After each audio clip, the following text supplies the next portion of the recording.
Hi, I just want to start off by thanking the board tonight for listening to the technology plan that I'm about to roll out to everybody here. Um, First off, our plan for technology, as you probably have been looking through it here, is a 5-year plan. Based on our 5-year plan, we have come up with 3 goals that we believe will help our students grow as learners. The first goal makes kind of a lot of sense, but we want to set up 100% of classrooms with Wi-Fi and hotspots. And the main reason why we're doing this is we're hoping for outcomes that, for one, this will increase our students' familiarity with technology.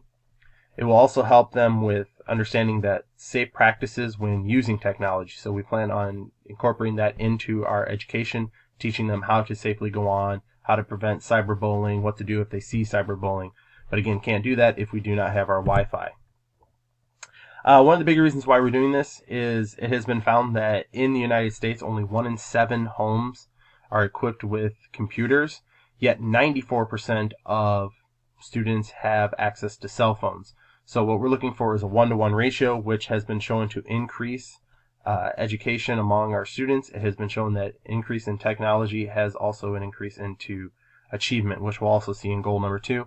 And it also is for our hands-on use. Again, we need that Wi-Fi to go online so we can teach them things such as going onto Google and stuff.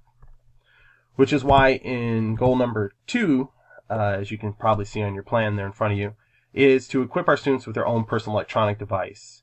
Looking at the plan, we plan on going with Microsoft Surface tablets, and the reason for that is that we already have Microsoft computers in the school, so the same support will be available to us. What we have found that when schools have gone to one-on-one, those schools have increased test scores overall, which is one of our main goals, is looking for 3% of all test scores to go up each year, especially in our online standardized testing for our state.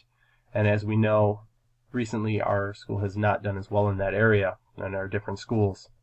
What technology allows is for differentiated instruction, meaning that our instruction can be based also on each student's needs. In other words, some students are at different levels, such as in mathematics or reading and writing, and technology allows us to do that, such as through programs of Khan Academy, Prodigy, MobyMax that many of us have used in our classrooms, but now students have that one-on-one access to them.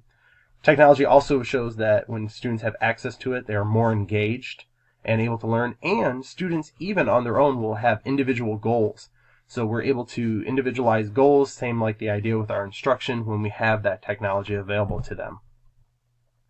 The whys for that, again, is it does show increased achievement on test scores, which is what we're looking for. We're looking for not just test scores, but even just overall our student achievement and our student engagement. So many students are unengaged these days in our classrooms. It allows for that multimodal learning, meaning that students have a chance to learn different ways. Some are kinesthetic learners, some are auditory, some are visual learners, and doing different things on technology allows that way. Also, we can scaffold our education towards them. Kind of goes back to our differentiated instruction, that we can put it at their tier and level for them and their learning. Goal 3 is to increase our community outreach. One of the big things is that we are looking into social media as well with this, that we can reach out to the community and get them involved, such as through platforms such as Facebook and Twitter, which so many millennials are on these days, which is what many of our parents are now. Implement our digital learning programs as well, which is, again, kind of goes back to that idea that we are teaching our children how to use technology safely, and also really teaching our teachers how to use technology, which is a big thing. The teachers need to know how to use it so they can go and therefore teach our children. The outcome of this is that we're looking for students to become 21st century digital learners. What that means is that we talk about our communication skills and how important they are, but one of the big things is that part of being a citizen in our day today, being a digital citizen, is that we have access to technology. It is everywhere now. Whether we want to put our heads in the sand or not, it is out there. And we need to teach our children how to safely use it and how to properly use it. So many different universities use different programs that are online, from email to Blackboard to Blackbaud to many other kinds out there. And so we're not setting our students up for success if we're not teaching them how to use those platforms once they move on from here. And it's important that they know how to use them. which again goes back to our having each one with a one-on-one allows them to also have access to those at home, where again, students may not have a computer. Now we have the personal device, they have access to it. The whys again is with that distanceship, they already have access to phones. Most of our high schoolers, middle schoolers are walking around phones. Many of our elementary students are walking around with phones. Again, 94% access to cell phones. It's part of our daily lives. And if we're not teaching them how to properly use it, then we hear what we hear in the news all the time of different things going on and improperly used. Another thing is we also want to build that strong connection, and we also want to have that training and stuff. So we want them to understand why we're using it. Lastly, like I said, it is a 5-year plan. One of the things we're looking at is in our timeline, we have an adoption period where we'll adopt some of these different things. Different schools will roll out, such as we plan on starting with the high school and the middle school, then moving into the 2 middle schools, and then finally into our elementary schools. We're going to adapt it based on the needs of our students. We don't expect our elementaries to be out on social media hanging out, being as they're under 13, so they're not even able to be on that without parent permission.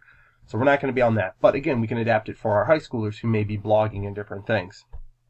And then infusion into our schools, and finally that transformation period. So again, we have this based on a 4-year timeline, as you can see in the plan in front of you. But again, we have that 5th year in for any things we need to do as we need to change it if needed. If you're looking into the research why behind all of this, I have provided with you as you can see in the technology plan, our references also along with this here. So again, I just want to thank everyone for taking time just to listen to my presentation today on why we're implementing this 5-year technology plan. And when I'm all done, I'll take any questions. So thank you so much.